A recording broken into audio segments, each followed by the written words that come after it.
రోజంతా వరుసగా తుమ్ముతుండడం తరచుగా చూసే సమస్య. చాలా మంది దీంతో బాధపడటం చూస్తూనే ఉంటాం. దీన్ని అలర్జిక్ రైనైటిస్ అంటారు. ఈ సమస్యకు ప్రధాన కారణం ఇంట్లోని దుమ్ము ధూళి మూలంగా అలర్జీ ప్రేరేపితం కావడం. గాలి కాలుష్యం, పూల నుంచి వెలువడే పుప్పొడి, పెంపుడు జంతువుల ఫెదర్, కొన్ని రకాల సౌందర్య సాధనాలు, తలకు వేసుకునే రంగులు, కొన్ని రకాల వాసనలు, రసాయనాలు, పాత పుస్తకాలు, చల్లగాలి, చల్లటి నీళ్ల వంటివి అలర్జీని ప్రేరేపించొచ్చు.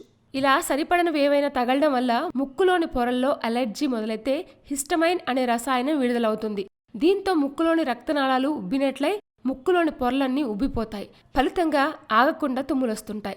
ముక్కు వెంట దారగా నీరు కారొచ్చు. క్రమంగా ముక్కు బిగుసుకుపోవచ్చు. కాబట్టి మీరు వేటి ప్రభావంతో తుమ్ములు వస్తున్నాయో గుర్తించి వాటికి దూరంగా ఉండడం అన్నిటికన్నా ముఖ్యం. ఇంట్లో తివాచీలుంటే వాటిలో దుమ్ము చేరకుండా ఎప్పటికప్పుడు వాక్యూమ్ క్లీనర్తో శుభ్రం చేసుకోవాలి. ఇల్లును శుభ్రం చేసేటప్పుడు, పుస్తకాలు సర్దేటప్పుడు ముక్కుకు రుమాలు వంటివి చుట్టుకోవడం వంటి జాగ్రత్తలు తీసుకోవాలి. బట్టలు ఉతికినా, తలస్నానం చేసినా తుమ్ములు వస్తున్నాయి అంటున్నారంటే సబ్బులోని రసాయనాలు వంటివేమైనా అలర్జీని ప్రేరేపిస్తుండొచ్చు.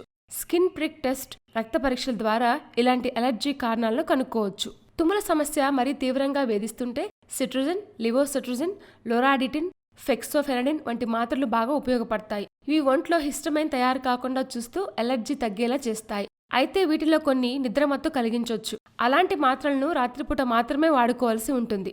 కాబట్టి వైద్య నిపుణుల సలహాతోనే వీటిని తీసుకోవాలి.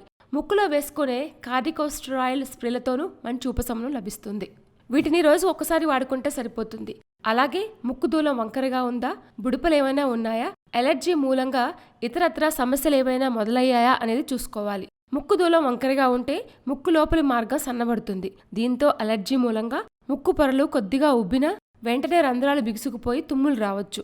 నోజల్ ఎండోస్కోపీ పరీక్ష ద్వారా ఇలాంటి సమస్యలను గుర్తించవచ్చు. అలర్జీ తీవ్రమైతే దీర్ఘకాలంగా కొనసాగుతూ వస్తుంటే సైనసైటిస్కు దారితీయొచ్చు. అప్పుడు యాంటీబయాటిక్ మందులు ఇవ్వాల్సిన అవసరం ఉంటుంది.